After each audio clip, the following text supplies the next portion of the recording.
第219章携宝而逃。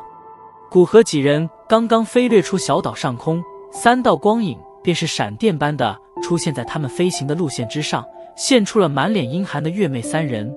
在他们的身后是那近乎铺天盖地的蛇人大军。想来就来，想走就走，当我蛇人族是什么地方？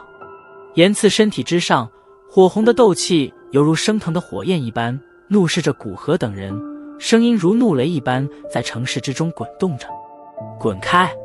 瞧得路线被阻，心急火燎的古河抬头望了一眼那已经几乎变成一个小黑点的人影，忍不住的一声怒喝，手掌一挥，淡蓝色的火焰在身前急速凝聚成火球，然后携带着炽热的劲气，狠狠地对着岩刺几人爆射而去。